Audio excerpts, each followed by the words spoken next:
ইসলামী আন্দোলন বাংলাদেশ কি ও কেন এ সম্পর্কে কম বেশি আমরা অনেকেই জানি, আবার অনেকেই জানি না। যারা জানি তাদের উচিত যারা জানি না তাদেরকে জানানো, আর যারা জানি না তাদের উচিত জানা, শিখা।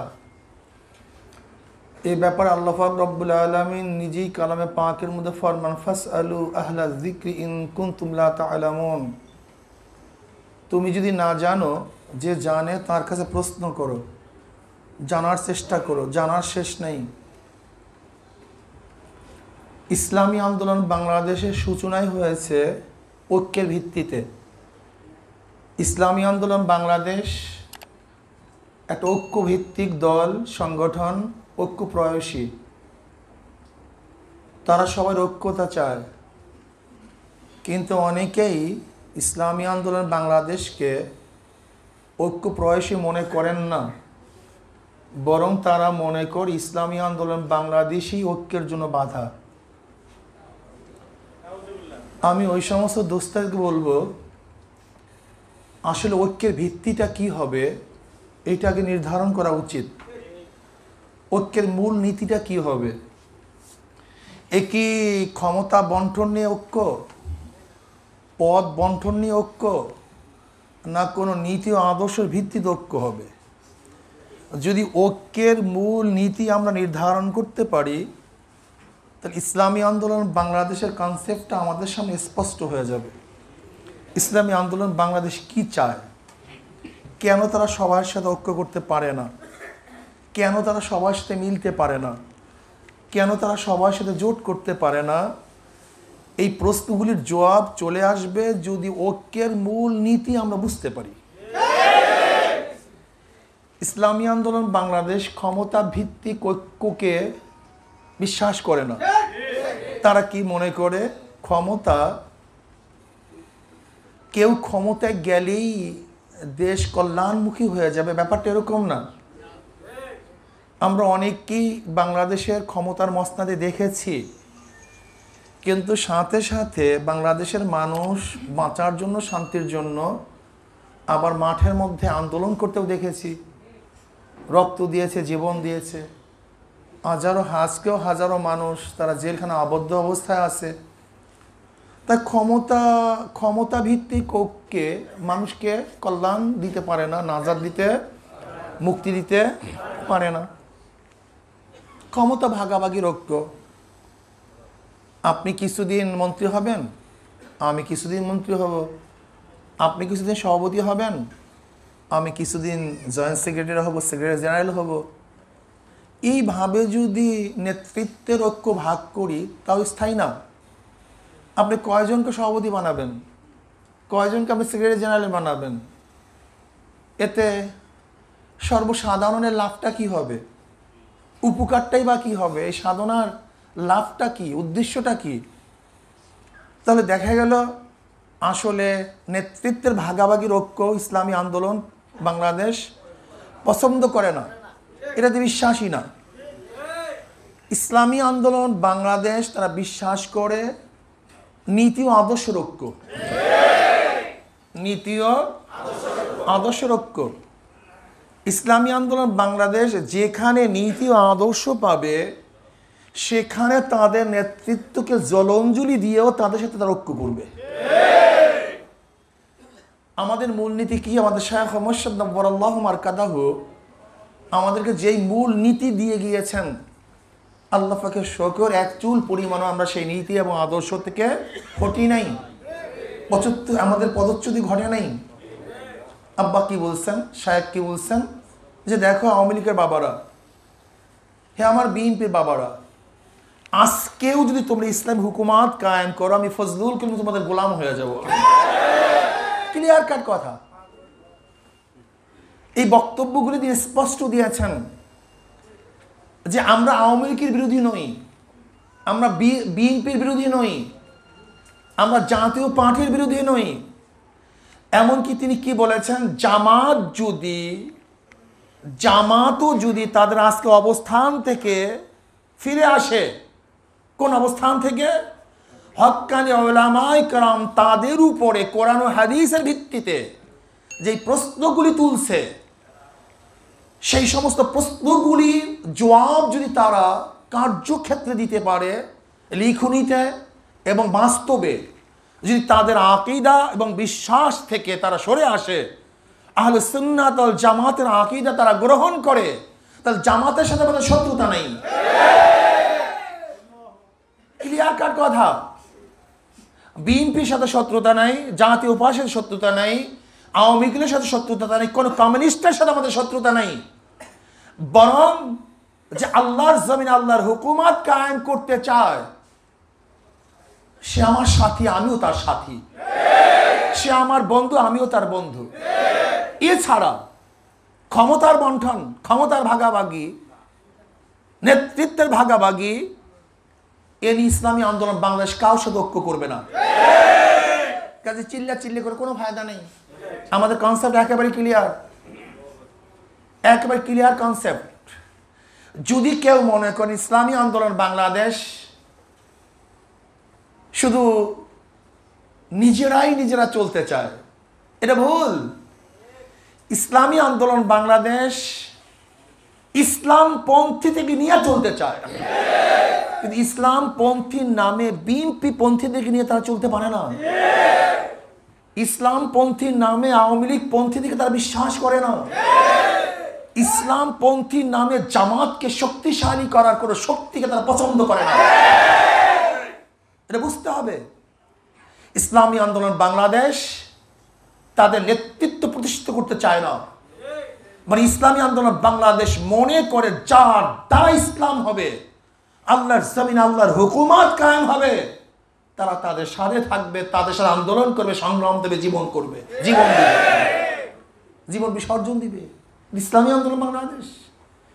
কাজে আমাদের বন্ধুদেরকে বলবো, যারা উঠান্ত বয়সী কলম ধরছেন, আমাদের ওই সমস্ত বন্ধুদেরকে বলবো, ইতিহাস সম্পর্কে আপনাদের জানা উচিত। ইসলামী আন্দোলনের প্রতিষ্ঠা লগ্ন কি ছিল, এটার ভিত্তি কিভাবে হয়েছিল, এরা কোন আদর্শ লালন করে, কোন আদর্শ অনুযায়ী তারা চলতে চায়, এই সমস্ত বিষয়গুলো যদি আমরা না জানি, তাহলে আপনার সাথে আমার দ্বিমত থাকবেই, ঐক্যমত হব না। ইসলামী আন্দোলন বাংলাদেশ স্টেজের ঐক্য চায় না, মঞ্চের ঐক্য চায় না। ইসলামী আন্দোলন বাংলাদেশ নীতি আদর্শ ঐক্য চায়। তারা কলবি ঐক্য চায়, কলবি ঐক্য, অন্তরের ঐক্য চায়। এবং বিশ্বাস করি, যদি অন্তরের ঐক্য থাকে, তাহলে আমাদের থেকে এক ব্যক্তি অনেক দূরে থাকলেও সে আমার নিকটে, আর অন্তরের ঐক্য না থাকলে, এক চেয়ারেও থাকলে সে আমার থেকে অনেক দূরে। এটা বুঝতে হবে আপনাকে। আপনি ঐক্য বলতে কি বুঝতেছেন?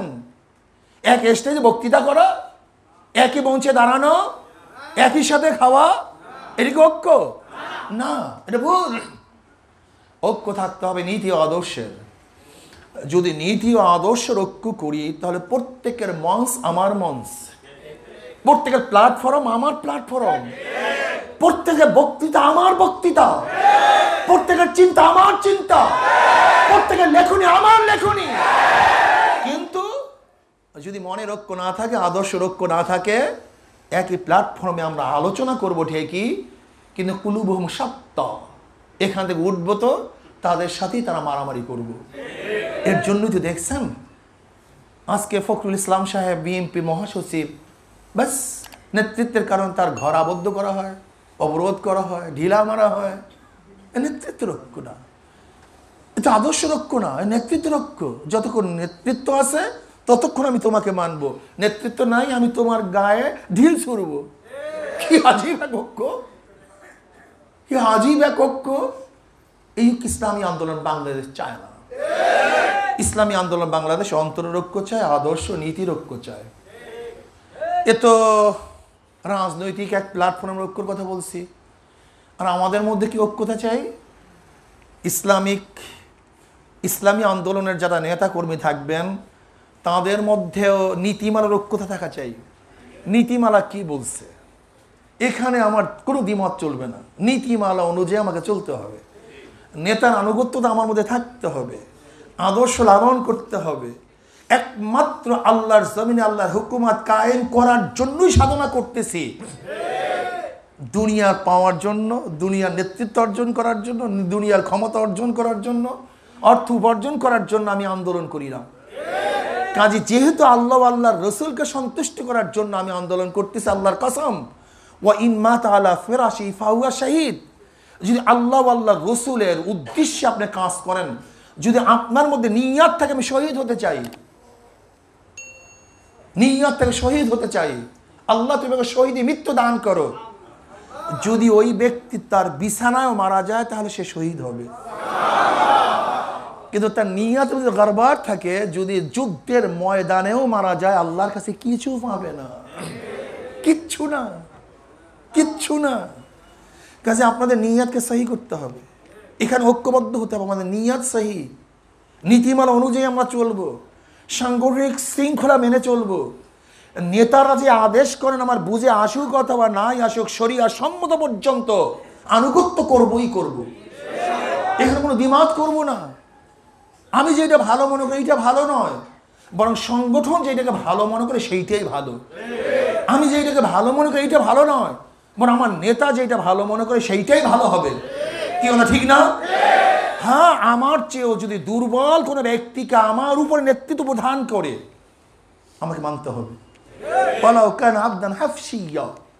আমার চেয়ে অনেক দুর্বল, আমি তার চেয়ে অনেক সবল, শিক্ষার দিক থেকে সবল, সব দিক থেকে সবল, কিন্তু সংগঠন নির্ধারণ করছে এই ব্যক্তিকেই সেই আমার নেতা। এখানে ঐক্যতা থাকতে হবে, দ্বিমত পোষণ করা যাবে না, তার সব ভেঙ্গে চলে তছনছ হয়ে যাবে। এটা মনে রাখতে হবে আপনাকে।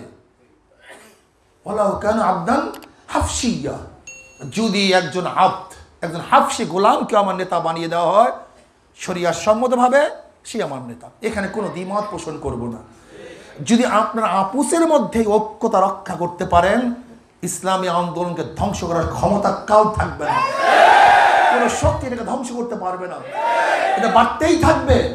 আপনার চিন্তার উপর, আপনার মতের উপরে সংগঠনের মতকে প্রাধান্য দিতে হবে, আপনার চিন্তা, আপনার ভাবনার উপরে নেতার নেতৃত্বকে গ্রহণ করতে হবে। আপনাকে ভাবতে হবে আমি জ্ঞানী নয়, সংগঠন জ্ঞানী, আমার মত নয় সংগঠনের মত, আমি বুদ্ধিমান না সংগঠন বুদ্ধিমান। কাজে সংগঠন যা বলবে সেইটি আমার মত, সেইটি আমার পথ, সেইটি আমার আদর্শ, সেইটি আমার নীতি।